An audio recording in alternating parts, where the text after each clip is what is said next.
Panel here on sports betting. My name is Jim Guthrie, Associate Vice President at Wasserman in our Brands and Properties Group. Our headquarters are down the street here in Westwood, and I'm a proud UCLA alum, both the undergrad and the business school here, so great to be back on campus. Excited to be talking about this very exciting and certainly relevant topic as we're talking about all things global sports business on sports betting. With a great panel that have a lot of subject matter expertise in the space. So we'll get into a bunch of topics, but thought we'd start off by having the panelists introduce themselves and give a little bit of background on their company and what they do there. Thanks, Zach. Hello. Thank you for taking the time out to join today. Excited to talk about sports betting, answer any questions you may have. My name's Glenn Harold. I'm Vice President of Product at a company called Genius Sports. Think of Genius as a sport technology company that sits in the center of sport data, sport betting, and sport media. We power a lot of sport betting and sport fan experience through the data that we collect from leagues around the world. Prior to Genius, I was with the NFL Media Group here in LA for 5 years, a variety of hats, including helping lead their gaming and sports betting practice as they were stepping into the space back in 2019. Prior to that, a long winding road of a career, mostly in management consulting. Before I left that, built my own product, and that kind of launched me into the sports space. Hey, Zach Doctor, co-founder and CEO of WagerWire. UCLA undergrad alumni, 2013, business economics. WagerWire is a startup in the sports betting space, so we're innovating on both technology and product as well as media. So what WagerWire really is it's a secondary marketplace for sports bets. So think like a StubHub for your bets. You place a bet before the season or before the game, and you want to sell your bet at halftime, or you want to, your team's doing well halfway through the year and you want to get out of it. We create that marketplace for bets. And we partner with sportsbook operators and actually, integrate their technology, and they're the primary markets, we're the secondary market. And along with that, it comes with all the media and the social engagement that you can drive around the marketplace. It's just an interesting way to talk about betting, where your bets can be up or down from when you place them, and it's kind of a financialization of sports betting in that sense, kind of treating a futures bet like it's an option you're trading on a stock market. So we're innovating on that side too, and we have a whole media arm of the company. Just excited for this conversation here. Mark Eisenberg. My full-time job, I work at UBS. We have a sports entertainment group. I'm mostly known for financial education. I actually also teach a class at USC Annenberg School on NIL. 20 years ago, I did a lot more work in the gambling education space. In an ideal world, I probably would be anti-gambling, but I think that ship has long sailed. So to me, the more that we can provide young people, athletes in particular, with the tools so that they can make better decisions, more informed, we'll all be in a better place.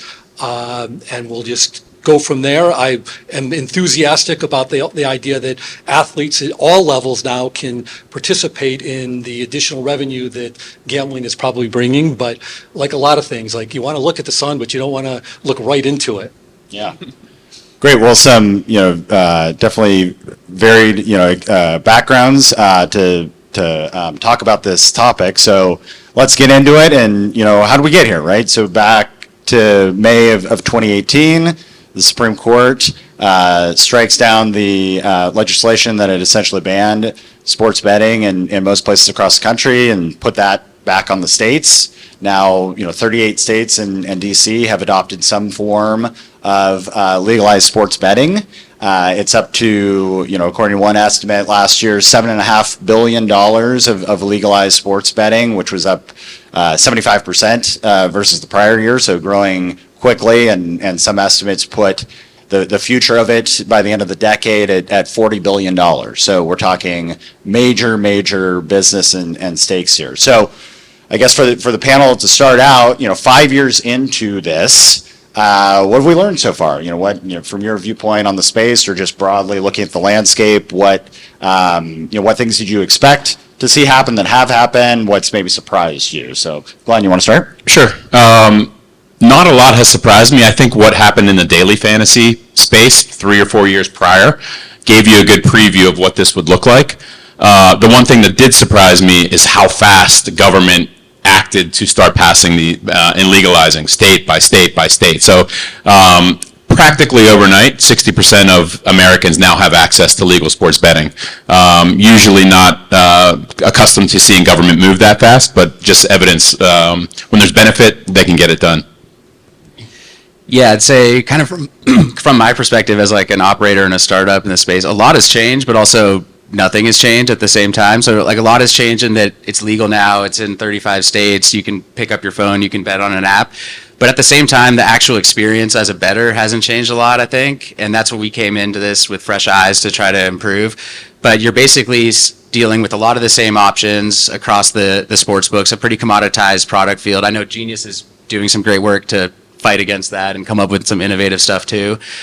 So I think in this 5 years, it's been mostly a land grab getting established, but I think maybe this next 5 years is where we start to see some more exciting like innovation and actually trying to push the limits on new ways to bet, new media around it as well. I think the media landscape around sports betting is, as we'll get into it, is a lot of just people filming their own podcasts. It's either that or it's like this matrix of numbers on the screen and there's like a sidebar and a bottom bar and it's like everything, it's just like too much for you to even digest.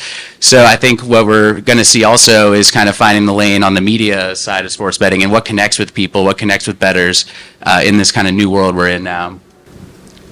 I guess from my perspective, it's like we are a nation of gamblers. It's like the American ethos.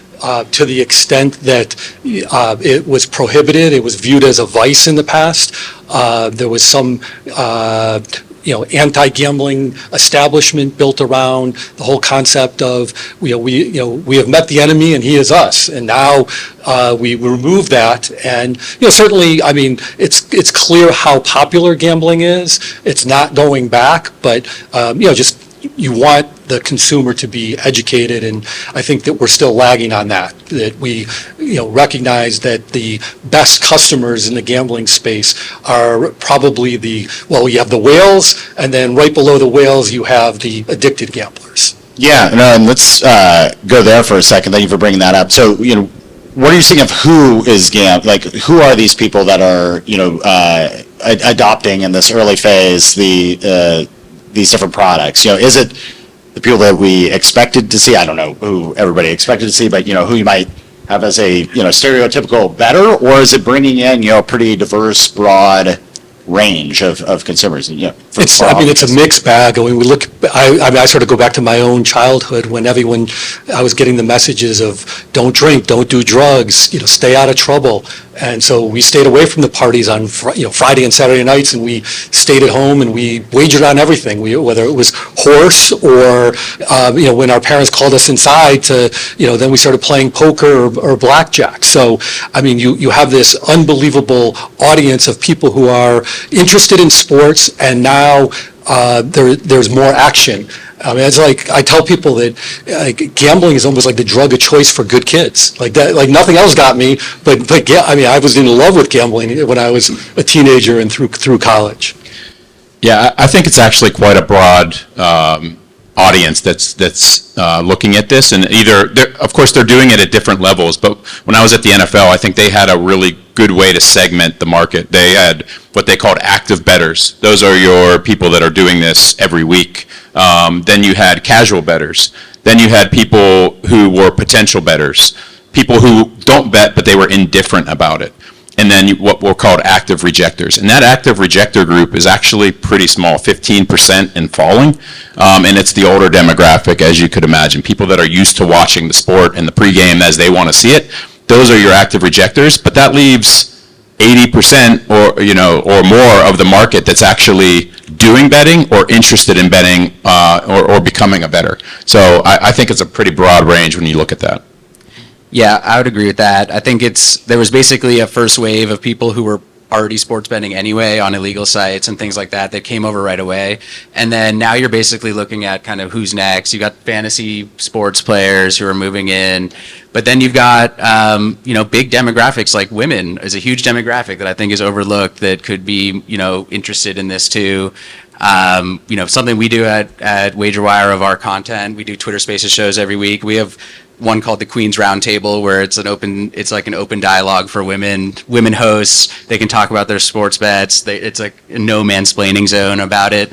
So I think there's just a lot of different pockets of demographics that are interested in this.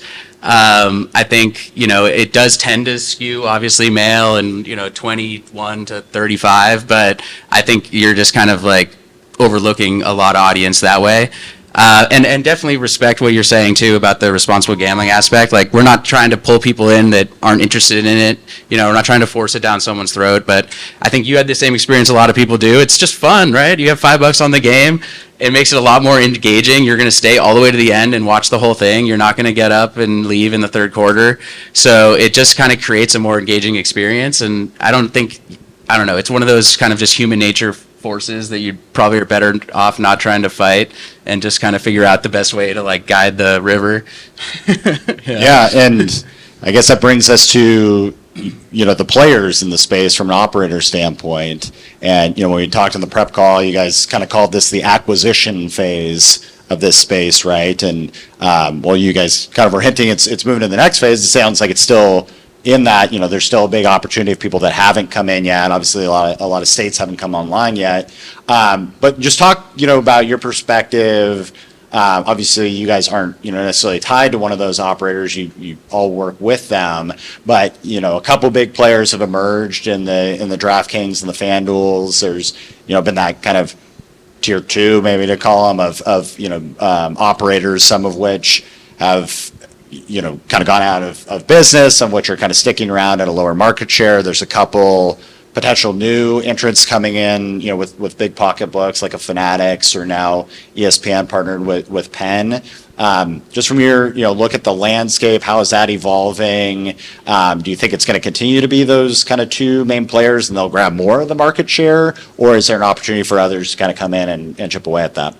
Yeah, I think it's going to, at least for the next 3 to 5 years, continue to be dominated by FanDuel and DraftKings. They have such a huge head start, not only from people on their platform prior to them opening a sportsbook, but also they grew up in the age of digital product. They know what it means to build a digital product. If you look at retail casinos like Caesars, MGM, they're struggling to get those products out there and build a UX and a technology stack that can bring them into this digital space. So I think DraftKings and FanDuel will continue to have a huge head start and dominate. From a product perspective, I'm excited about that because, as you mentioned, the land grab for users is about to end.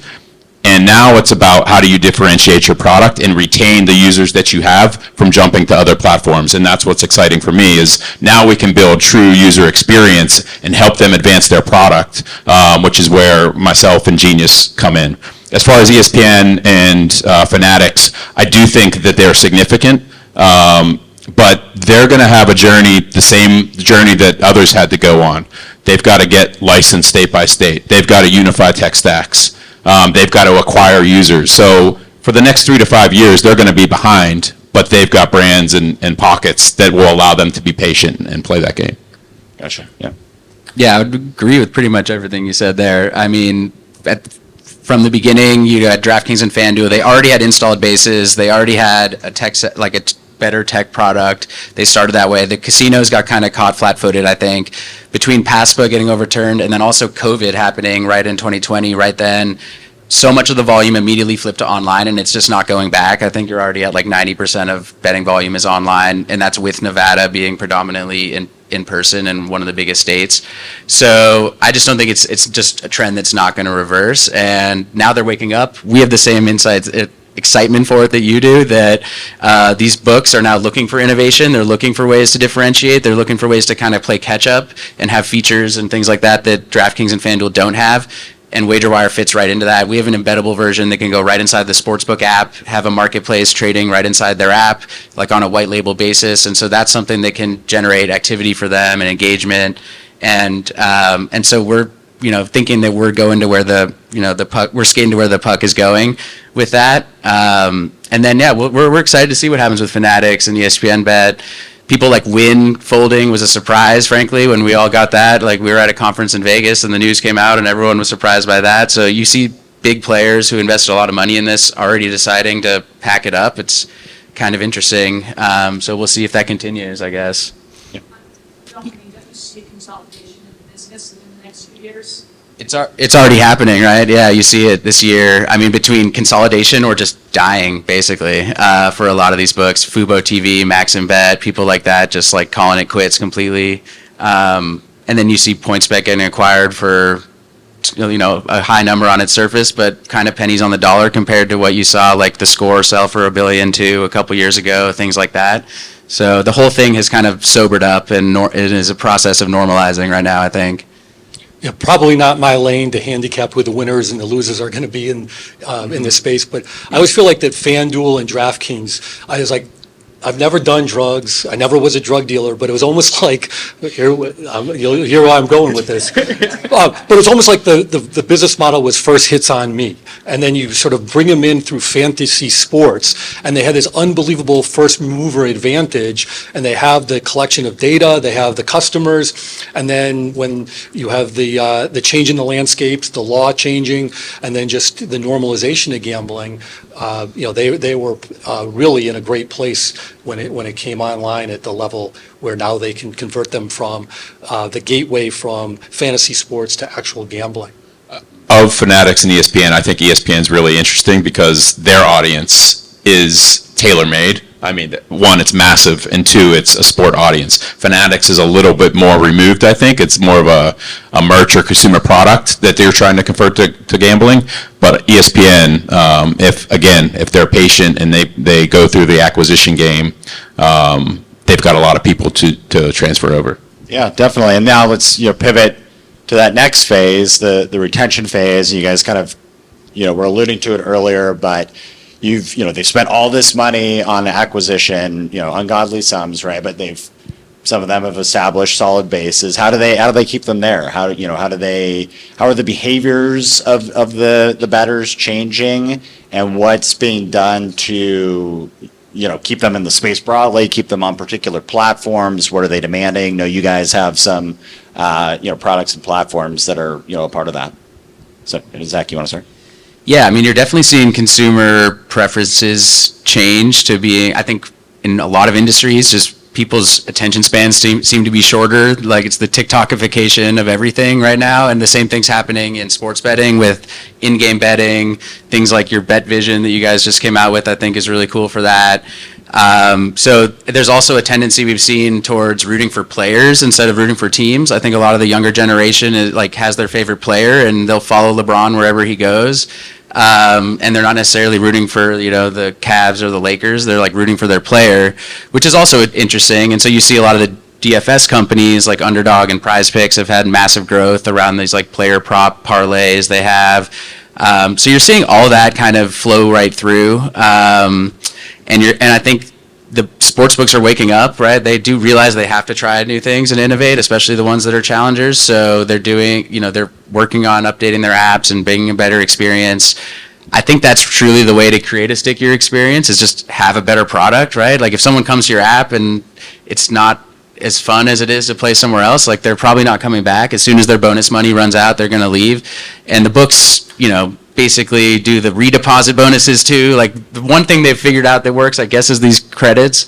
But it just doesn't create loyalty, right? It's like you're buying someone to come into your book and they're not going to stick around. So we believe firmly that this next phase is about product innovation and creating actually a better experience to win. Yeah, I think that's a good segue to Glenn and the product that you've just launched this week. Yeah, we'll talk Bet Vision. But a few trends that kind of led us to Bet Vision, and I think what's moving from acquisition to retention is, one, the consumer trends. How people consume content is dramatically different now.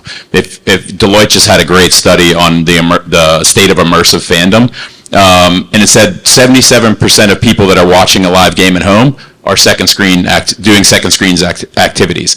And that second screen is not just one thing. It's incredibly fragmented. So they're going to one app to check stats. They're going to Twitter or wherever to scroll through social and get updates. They're going to another app to check fantasy. They're doing another app to place bets.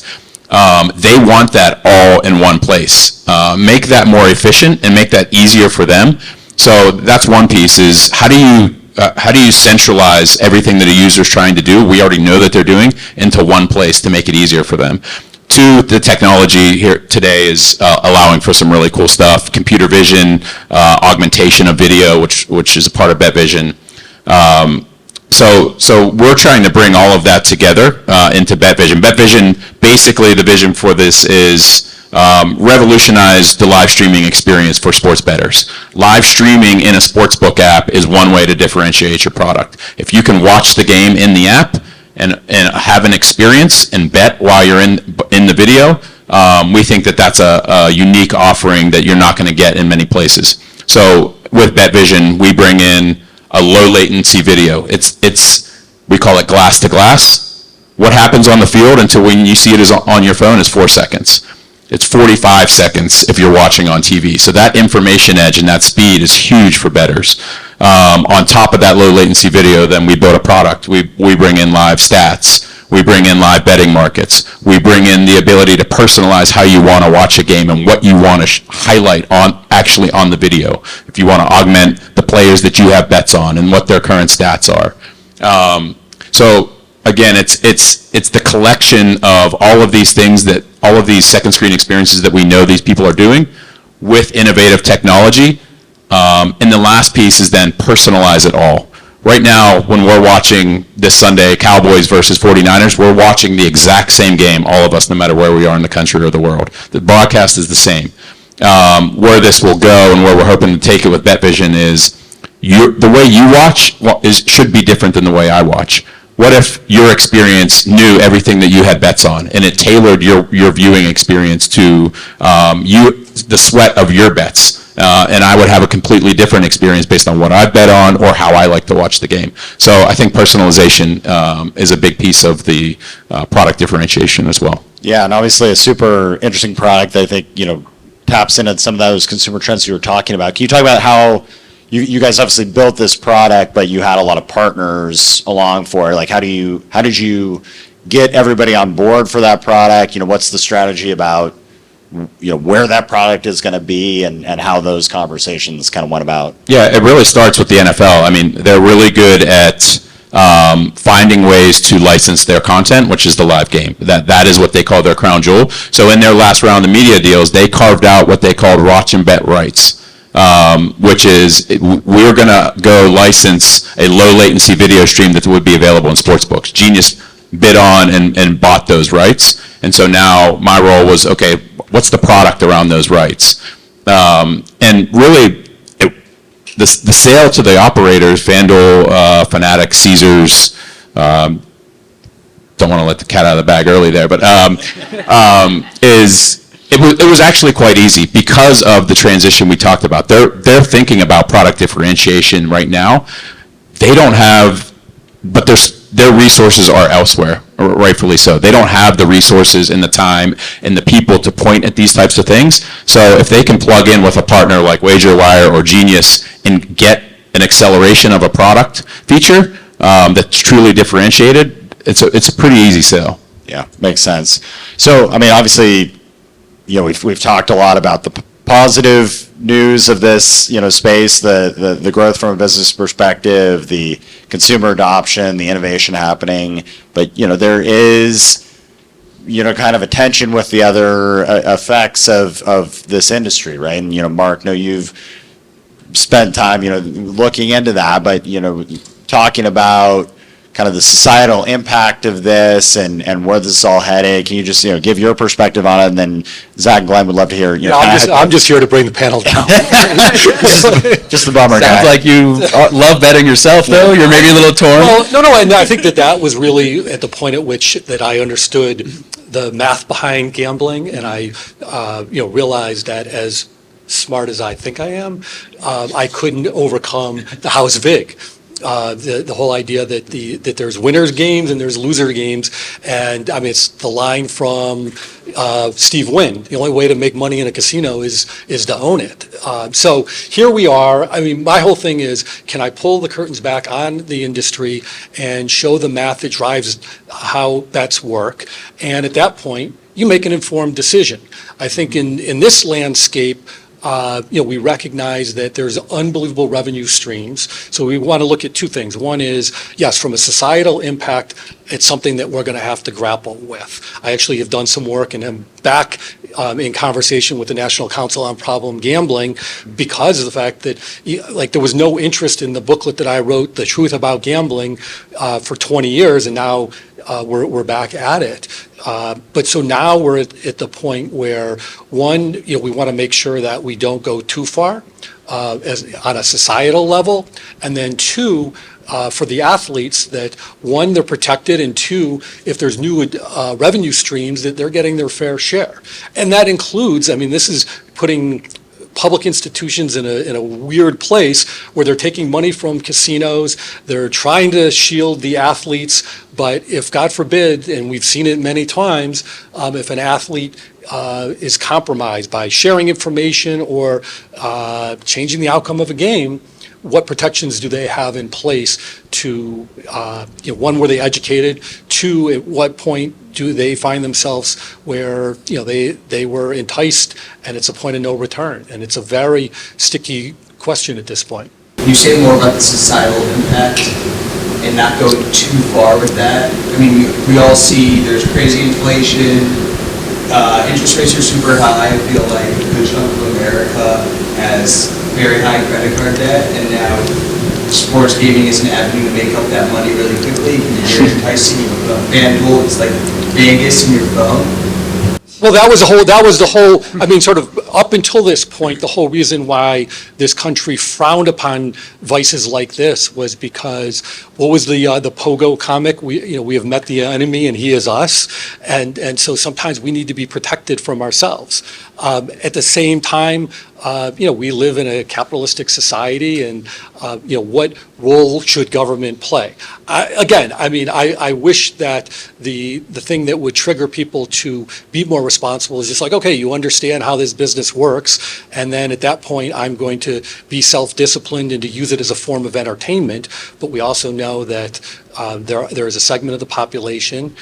I probably fit that profile. Thankfully, I was driven by the math behind it, and I was like, man, I got to pay the bookie a lot of money in college, and that didn't feel good, and that was overriding for me of why I wanted to stay away from it. So again, I don't know where that line is, and so that's a shitty answer, but here we are. No, and Zach, Glenn, I know you guys, have seen what the operators are doing, from that perspective, because they don't want to, be pushing things too far as well, right?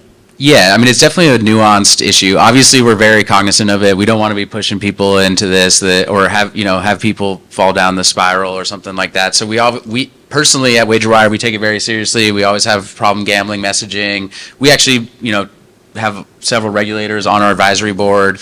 We work with the regulators. We actually see it kind of as a consumer protection framework, in that if you place too much on your bet and you got to pay your rent on Friday, like, you should be able to get out of that. Right now, you're just stuck with it. You have to try to hedge out of it, or you take a cash out offer that's 50 cents on the dollar.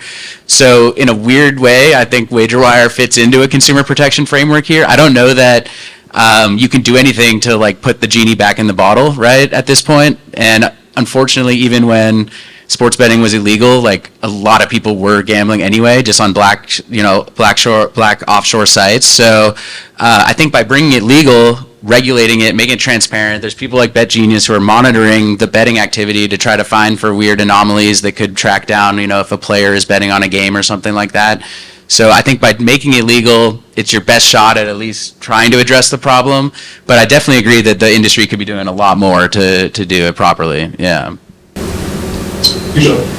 First of all, thank you for being here. I'm in our MBA program here and trying to build pop culture betting companies, so this is one under you all.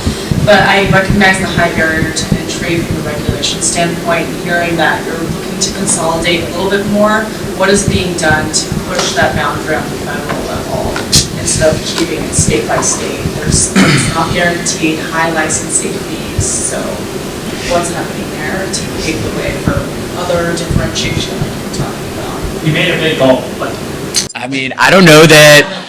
I would unfortunately probably break it to you that I don't see anything happening anytime soon on a federal level. I mean, there's some weird old rules like the Wire Act from 1961. They don't allow interstate commerce around gambling and things like that. But then some of the big guys like DraftKings and FanDuel, I think, pretend to not like those, but they actually don't mind it because it creates a moat that they have the keys to, basically. So I just don't see it changing, frankly. But I think there are ways to navigate. I mean, look, we were UCLA students who started a gambling company. It can be done. There's another one in the row behind my co-founders here that did it as well, called Spark It. So it can be done. You got to find the right people to put you around you on the advisory and regulatory side. But in the same way it blocks other people out, if you can figure out how to navigate it, then it becomes your moat too. So there's pros and cons to it, I guess. Yeah. Yeah, and as we're talking about that and kind of where we sit here, right, in California, obviously there was the legislation last year that ended up failing, but how do you guys see it playing out in California? Is that going to happen? Is it going to happen soon? I don't know what you guys are hearing or what you think is going to potentially turn that tide here, for better or worse, I guess, right? I think it will happen. Not necessarily anytime soon, but within the next 3 to 5 years, I would imagine it happens. I don't think the last election on this was ever meant to pass. Once DraftKings and FanDuel realized what they were up against in the tribal influence, they basically backed out and didn't keep pushing. So it will get done. The way it gets done is the mobile operators are going to have to figure out and concede to the land-based tribal casinos that are here in California, and that the model for that's there. They need to license and stand up their technology on those casino properties, pay a portion of that to the tribal casinos, and then they can operate on that license that the casinos then can benefit from. I just think it's going to take the big mobile operators to take a step back, understand that this is a different dynamic in this state, similar to Florida, and they've got to swallow their pride a little bit on that. Gotcha. You guys have anything to add on that? Probably similar. I would maybe take the over on the 3 to 5 years, but it's somewhere around there. Maybe they'd pass the law in 3 to 5, but it would be a couple more to get live or something like that.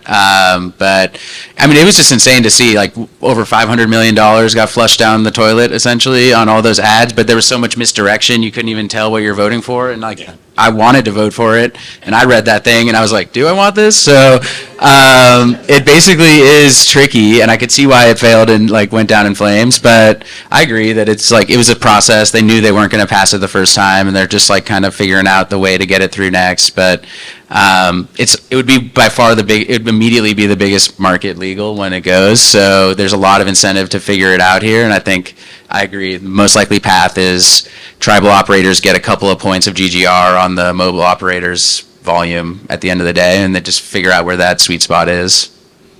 I guess my only contribution here is what an awesome business model where you can just flush $500 million down the toilet.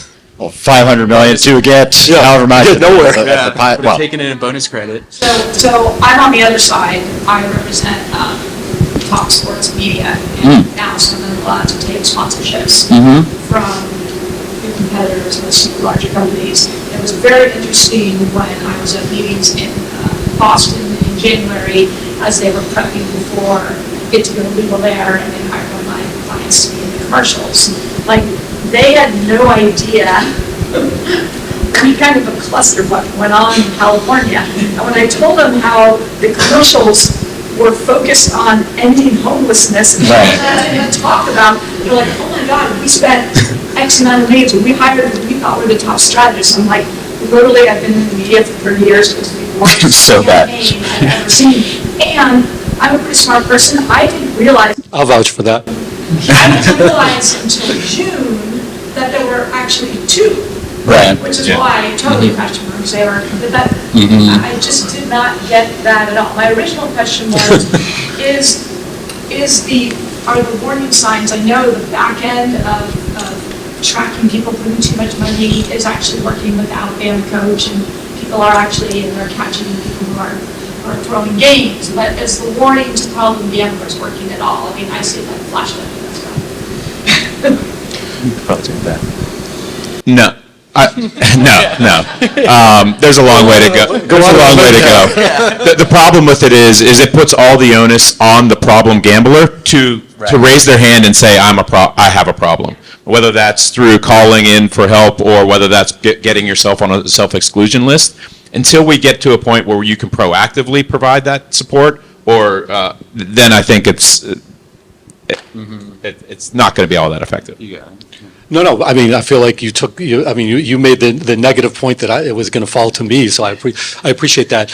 I mean, I think that it's almost akin to, when you go to the bar and at what point are you over-serving, and that there's technology in place where, you can detect those who are headed in the wrong direction. And then the question is, at what point do you, want to, like here we have this business that's based on your best customers are the most problem when it comes to gambling. So, there's a balance there. And it would be nice that, there's never going to be agreement on what does constitute a compulsive gambler, a problem gambler. You can get on the self-exclusion list, bam, we're there. But a lot of people, want to keep drinking when other people know that it's not safe. Yeah. To that end, are you all putting limits on the amount that people can bet in the platforms that you're building? So one of the challenges you run into as an operator is one person's problem could be another person's habit, I guess, is like if you're betting you could see that someone's betting $1,000 a week at your platform and losing most of that, but if they're a multimillionaire and that's actually pocket change for them, then it's just hard for you to know. But then if it's somebody who, what you can look out for is someone who went from being a $5 bettor who was doing it a couple times a month and is now doing $100 5 days a week, and you can kind of see that they progressed from like one stage to the next. That can be something that you can flag. It's just actually a pretty tricky problem to solve. One of the things we have at WagerWire, which is a little bit interesting, is that in our app you can sync all your sports books into one place. So we have visibility of the bettor's activity across all their books, not just like, if you're at MGM, you only see what they're doing with you. So we are monitoring it. It's something that we are serious about, but it goes to the challenge here of like the books also. They do want those players to be able to bet a lot, but they don't want it to go too far either. Like what happened in Europe where the advertising got out of control and then they ended up doing a ban on all commercials. And it's like, you don't want to go so far with the pendulum that it like swings back too far the other way. So there is, I'd agree that like people aren't doing enough. It's just tricky when you're basically asking these companies to self-regulate. But they also they do want a sustainable industry, but they're going to push the envelope. It is a capitalistic society here too. Yeah. That's the Oscar Wilde line, everything in moderation, even moderation. It's, but put that against the backdrop of our society. We're like, what was the whole thing? I don't know where we are. We're talking about gambling, but I want to talk about the big gulp, like the idea that our government would interject on, the 64-ounce soda. At what point is our government overreaching? And at what point are we saving ourselves from ourselves? Right. Well, no, we've covered a lot here, and that we're keeping everybody from lunch next. But just, I think to wrap it up, we've covered a lot. But the next 5 to 10 years of this space, right? Where do you guys, think some of the movement's going to happen beyond maybe the things you've already touched on? Anything that you're kind of keeping an eye out for where this landscape's going to shift? I'll be quick, and I already said it. I think personalization of the experience will be huge, and a lot of features can benefit from that personalization, and it's all about that engagement, keeping you engaged in the app and retaining you from jumping to a competitor app. So for me, I'd put personalization at the top.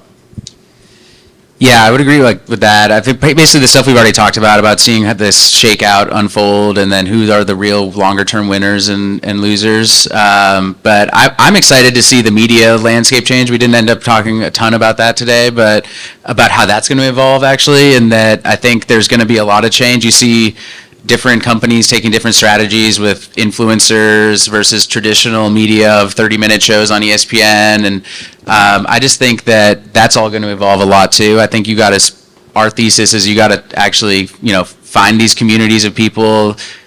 These sports bettors are also fans. You want to talk to them locally, and it's part of the personalization, I guess, too. It kind of fits into that of not just your product personalization, but your media and your content that you consume too. So I think that's going to be interesting to see unfold beyond just the apps and who you're betting on.